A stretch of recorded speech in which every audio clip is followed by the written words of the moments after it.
Hello again, and welcome back to Dat Anime, where we appreciate the finer moments of your favorite anime series. Tonight will be a special occasion, as I am joined by the ever-lovely UKShadette. Hello!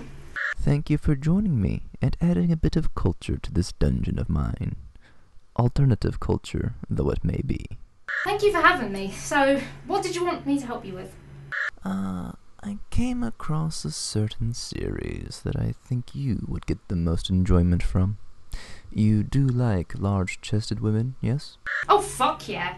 Queen's got it wrong with fat bottom girls. Giant titties are what really make the world go round. And lesbians? Well, duh. There's nothing I like more. And how do you feel about dragons? Truly misunderstood and misrepresented creatures. Where are you going with this?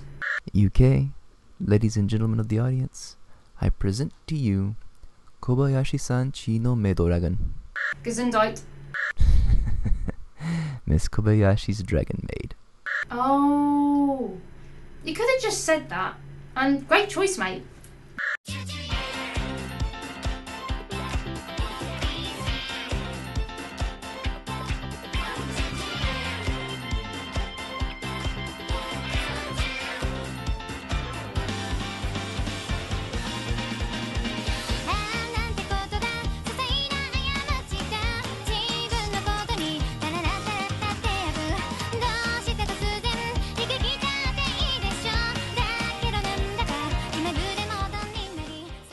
Seeing as this anime at the time of writing this review has just finished airing, we must naturally be wary of potential story spoilers, even for a mostly slice-of-life anime such as this. Each episode begins with an introduction to that episode's plot point, which is normally resolved by the time the end credits roll. We're introduced to our cast of characters as the titular Miss Kobayashi prepares for a day at the office. Ugh, work. No good story starts with wasting your life for a paycheck. Except she opens the door to see a massive, shape-shifting female dragon, whose human form is quite adorable, and, if I remember rightly, one of your favorites.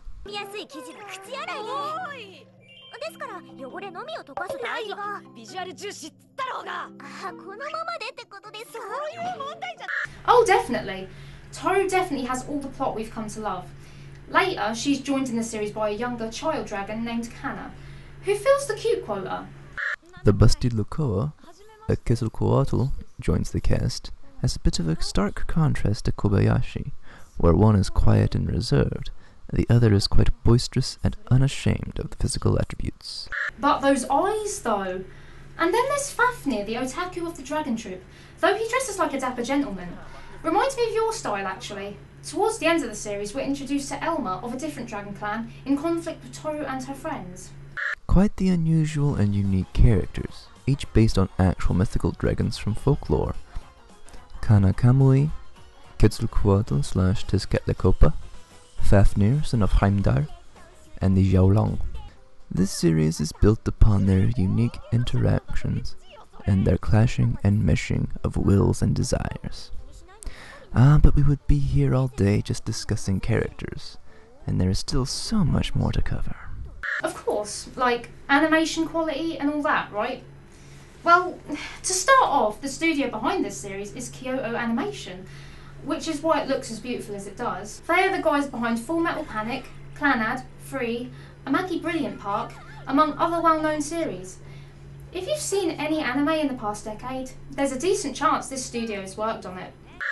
As for sound design, the staff working on this series absolutely knew what they were doing.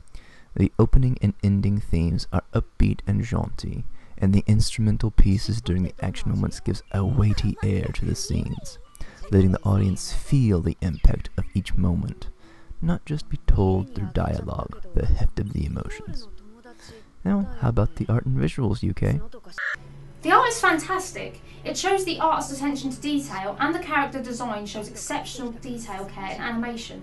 The faces are expressive, and the eyes of the dragon characters sparkle like gemstones, which contrasts to the still pools of colour of the human character's eyes. Another masterpiece from the studio. I think that's everything. What else should we include before wrapping up? Well, the part of the review that I've been dreading most. The debate over subtitles versus English dubbing.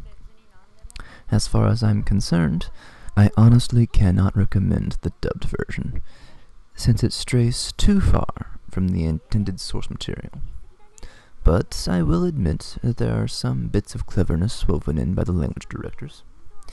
This series has been officially licensed by Crunchyroll in North America, so I, as usual, will leave it to the individual viewer to decide which is more preferable to them. What would be your take on the versions, UK? Free reign is yours here. I mean, these are your opinions, and I can't write you better than you. And thus our time comes to a close once again.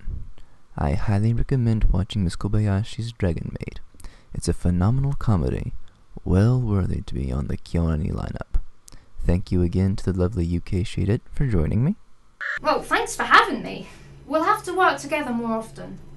Indeed we must. So to you and to my audience, till next we meet, vivere luxuria.